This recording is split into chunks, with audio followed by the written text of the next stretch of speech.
processo político da cidade está naquele jogo que faz, que é, mas não é. Os nomes devem se confirmar mesmo por aí. Tem uma época de especulação, né? Por exemplo, há quem diga que o prefeito pode lançar 2 ou 3 candidatos, né? Aquele negócio de lança bastante no primeiro turno para se juntar no segundo turno. Isso vale para a oposição, né? Porque no segundo turno sempre ela se une, né? Ainda mais essa oposição radical que temos aí. Então, no outro caso aqui, isso aí é complicado, porque no meio dessa história tem uma conversa que corre ali a partir da Rua 15. A Rua 15 tem um ponto lá que, até para a gente passar por ali, é perigoso, né? Porque o que falam ali não escapa a ninguém.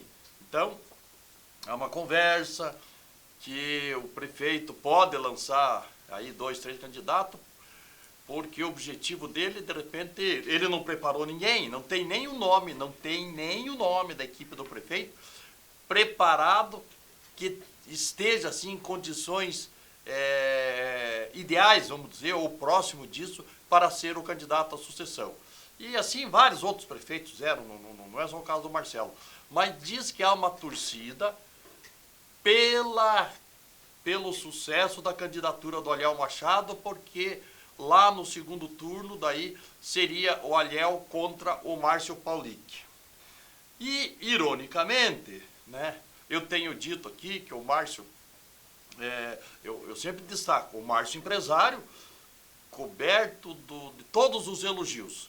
O Márcio político, que é um navio sem bandeira, porque o Márcio, ele pensa que sabe política, mas ele não sabe política. Então, ele precisa do quê? Precisa de humildade e de repente, assim, como é que se faz política?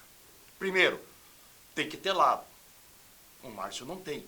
Mas lado declarado. Outro dia eu vi ele fazer um negócio meio constrangedor, estavam ali falando aquele vídeo aí, que a Gleisi foi expulsa lá de um hotel lá do Rio, e daí ele disse, nos meus 7 anos de vida pública, conheci algumas pessoas e tive algumas decepções. Uma delas foi essa senhora aí, que nem merece ser chamada de senhora. Não, teria que dizer, olha, eu estive com essa figura e depois me decepcionei, porque ela é corrupta, ela participa do partido que quebrou o país, que não é um partido político, é uma organização criminosa.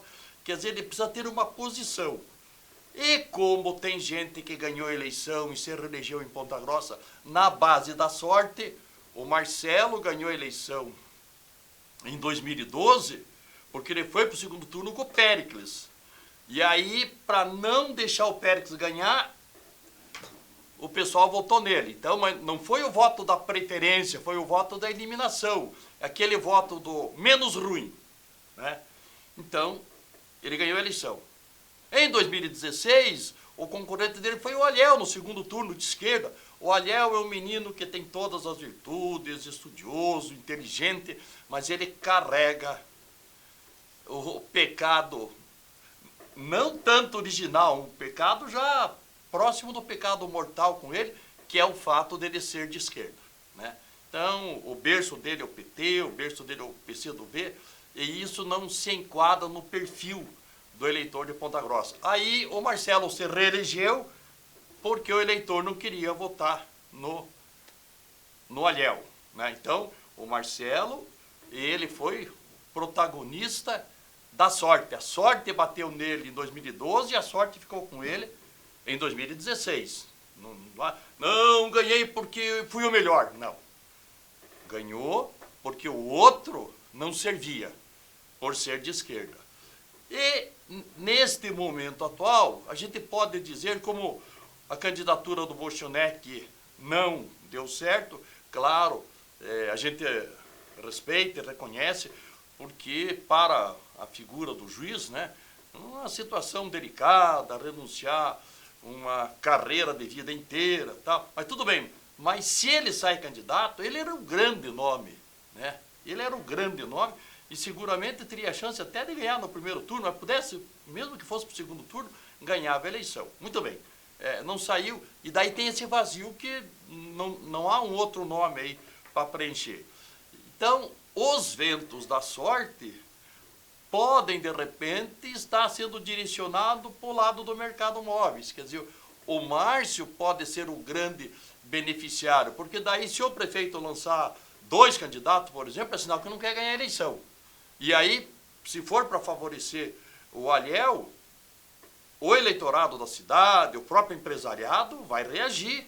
E aí, o único nome que sobra, né, porque com todos os defeitos, o Márcio ainda é melhor do que qualquer candidato da esquerda. Só que o Márcio precisa pegar alguém e dizer, olha, eu vou sentar aqui e você vai me dizer como é que eu preciso ser político. É empresário, ele dá aula como ser empresário. Ele precisa ter um professor que ensine ele a ser político, porque, infelizmente, ele queimou o filme dele enquanto deputado estadual. É uma pessoa de valor? Indiscutivelmente. Só que ele precisa se amoldar ao processo político. Ou seja, lição número 1, ter posição firme e declarada. E isso falta o Márcio. Se ele superar esse problema interno dele, pessoal, ele começa a poder ajudar um pouco a sorte. Se a sorte vai bater do lado dele, ele não pode atrapalhar a sorte, mas isso depende.